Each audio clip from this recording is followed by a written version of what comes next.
Il me plaît d'attirer votre attention sur un phénomène qui se produit de plus en plus dans nos contrées et qui mérite notre attention. Chaque fois que nous avons l'oreille d'une autorité, nous devons attirer son attention sur ces dérives graves.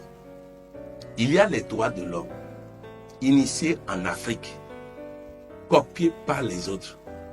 Mais aujourd'hui, sous l'appellation des droits de l'homme, on nous fait avaler tout et rien.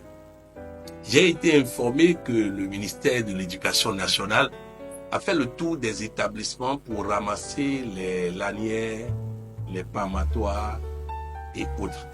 C'est grave. C'est grave parce que la peur du gendarme est le début de la sagesse.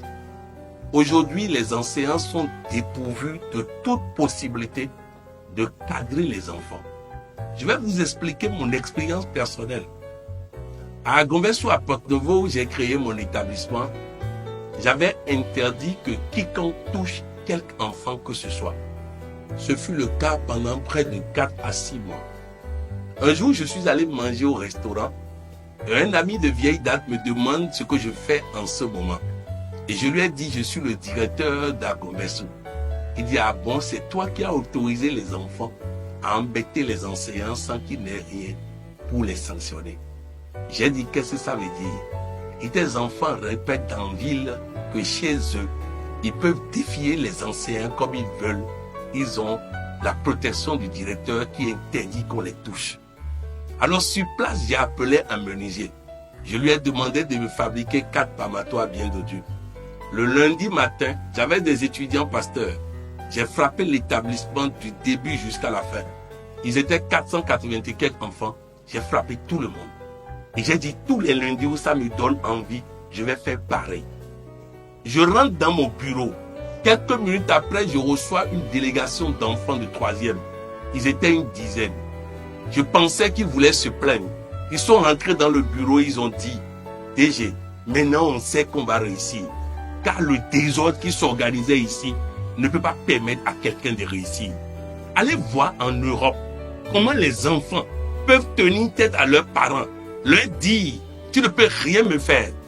Mais aujourd'hui, on veut nous installer ça ici sous l'appellation des droits de l'homme. Je n'ai jamais frappé Champignon depuis sa naissance.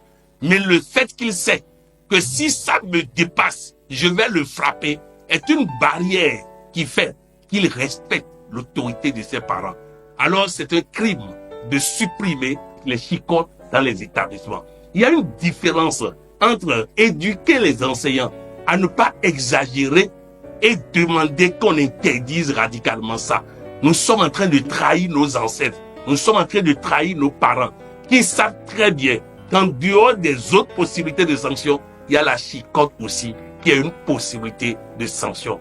Un jeune homme a été dans tous les établissements possibles. Il était toujours dernier. On l'a amené dans une école catholique. Il était premier. Alors ses parents lui ont demandé pourquoi.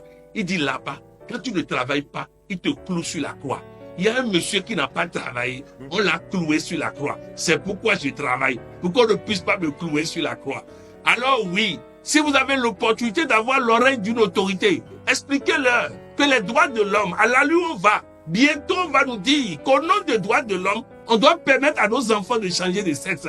On va nous dire bientôt qu'au nom des droits de l'homme, je ne sais pas ce qu'on va autoriser encore. Ces droits de l'homme n'ont rien à voir avec l'homme. C'est des droits d'animaux qu'on est en train de transformer en droits de l'homme. Et ce n'est pas normal. Les animaux ne frappent pas leurs enfants. Les hommes frappent leurs enfants. Il y a un monsieur qui est malien. Il habite la France. Son enfant l'a embêté tout au long de l'année. Il était calmé tout au long de l'année. En vacances, il a amené l'enfant à Bamako.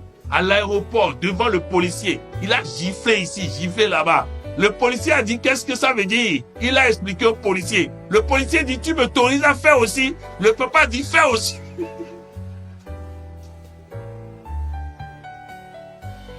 L'enfant savait que quand il va rentrer en France, il va convoquer le parent. À la fin des vacances, le papa lui a dit, tu ne verras plus la France. Tu resteras ici. Je vais partir, tu vas rester chez tes grands-parents. Ils vont te dresser. Tu vas comprendre la vie. Mes chers amis, c'est pas normal du tout. Et surtout, n'autorisez pas les enfants à vous encourager à aller vous plaindre lorsqu'on frappe les enfants. Est-ce qu'on a exagéré? Si oui, aider la personne à voir les conséquences de son exagération. Mais attention à ne pas interdire qu'on puisse faire peur à vos enfants. J'ai vu Champion en train d'apprendre tout le temps. Et sa maman lui a demandé pourquoi. Il dit, le mec là, bien qu'étant coach de papa, tu le travailles, il frappe les gens. Et il ne doit pas me frapper. Donc je dois tout faire pour travailler. Oui, c'est comme ça que ça doit se passer. Et nous devons tous être les ambassadeurs de cette cause auprès des autorités. Je ne sais pas si j'aurais envie de faire une conférence de presse avant de partir, car le président m'écoute. Et je sais que s'il entend ça, il va comprendre que quelque chose ne va pas dans ce domaine-là. Nous devons faire les droits de l'homme, mais à la manière des Africains, car nous sommes en Afrique. Comment on peut nous dire que l'homosexualité est un droit de l'homme et que la polygamie n'est pas un droit de l'homme? Quelle liberté qui permet de s'encourager les gens à chercher là où il y a des matières fécales alors qu'on n'autorise pas. Bref, que Dieu bénisse l'Afrique, que Dieu protège l'Afrique, que Dieu protège chacun de vous.